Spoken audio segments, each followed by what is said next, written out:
I have a confession. Shut up. It's important. Okay, you ready? Listening? I don't like the Souls games. What? I said I don't like the Souls games. Son of a bitch! I'm sorry!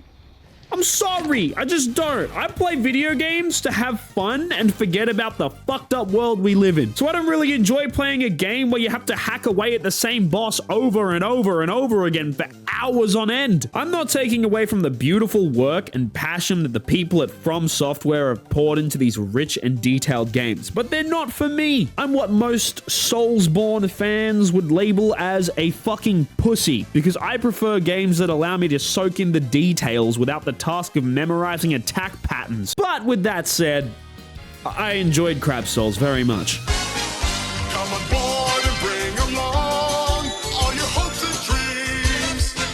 Together we will find everything that we're looking for. One Piece.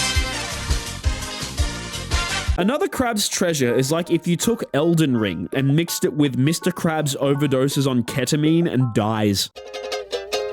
Right off the bat, Aggro Crab sets up Crab Souls to be a goofier title when a toy shark knocks on your shell demanding that you pay your overdue taxes and steals your shell when you can't pay. You're introduced to Krill, the main protagonist, who is adorable but really fucking unlikable. I cannot express to you how much I hate this little piece of shit hermit crab. He talks like that fucking green-haired kid Deku from My Hero Academia.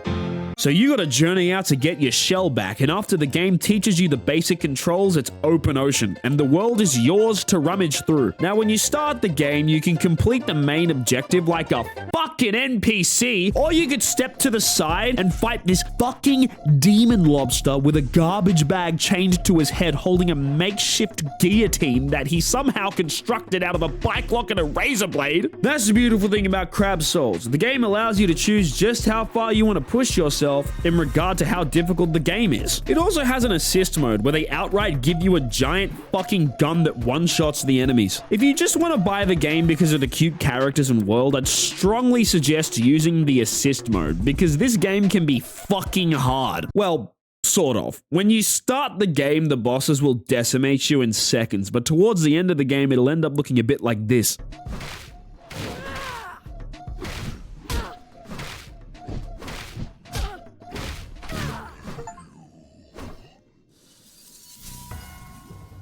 There are undoubtedly a lot of things that separates another Crab's Treasure from your average Souls-like game. The biggest distinction is the creative direction. Most Souls games, even the ones not developed by From Software, are these dark, Gothic worlds that are filled with ghouls. Crab Souls takes place in a highly polluted ocean.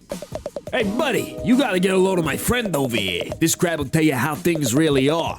He'll say the stuff we're all thinking in private. The kind of stuff the topsiders don't want you to hear, you hear?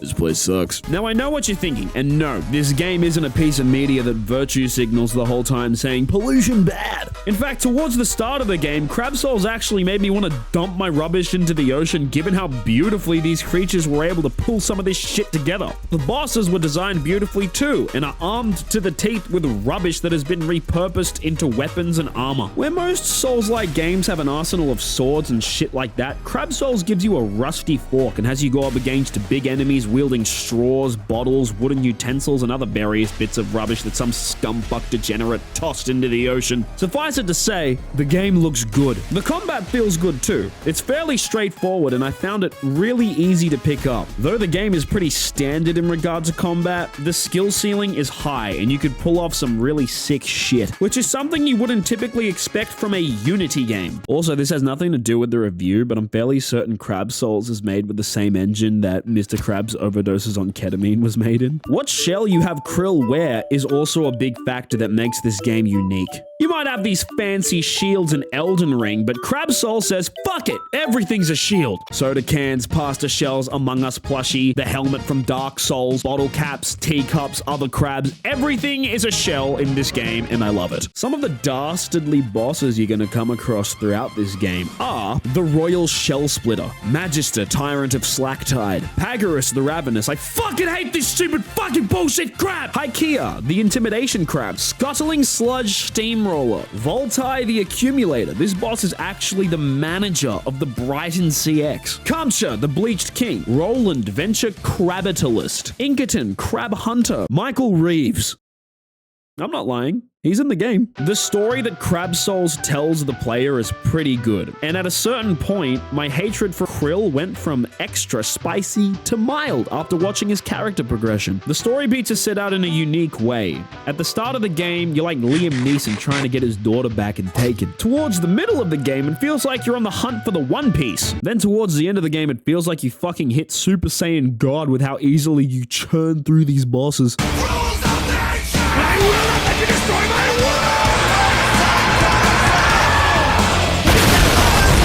Where the story tends to fail is when it tries to get me to give a shit about the other characters in the game. In Crab Souls, the main story involves Krill coming out of his shell, no pun intended, and a lot of this has to do with the meaningful connections and friendships that he makes on his journey. I felt that Crab Souls didn't take the time necessary to develop these characters. As soon as you're thrust into the city, the game tells you to introduce yourself to everyone, and 3 seconds later, you're all on a treasure hunt together. It just doesn't work. Another thing that pissed me off about this game is traversing through each area. I think the areas I really enjoyed were too short, and the areas I hated were way too long. Looking at you, Flotsam Bale! The downtime between each boss is where you really start to feel the strain of Crab Souls. I want to be out there ripping into the bosses, not climbing up fucking styrofoam. I felt there was way too much emphasis on the platforming for my liking. Yeah, there's some creative ideas tossed around, but after the charm wears off, it becomes redundant and boring. But all flaws aside, I do think that you should buy this game. At the start of the video, I said that I didn't like the Souls games, and to an extent, that's still sort of true. Though at some point, while I was fighting Pagaris, it clicked in my brain as to what the appeal of these games are. And the conclusion that I was brought to was, the game is fun. so yeah, I kept getting knocked on my ass over and over and over, but I fucking fought to the very end, and with enough microplastics, built up Krill to be a warrior. The payoff of killing these bosses is only something you'd understand if you've ever played a Souls game before, and I believe it's a feeling better than coming. If you've played a Souls-like before, I reckon you should check out this game. If you haven't, I still recommend it. I think Another Crab's Treasure is one of the most accessible Souls-like games you can play right now, and I'm hoping that we get some DLC in the near future. Alright, I'm gonna go play fucking Elden Ring now.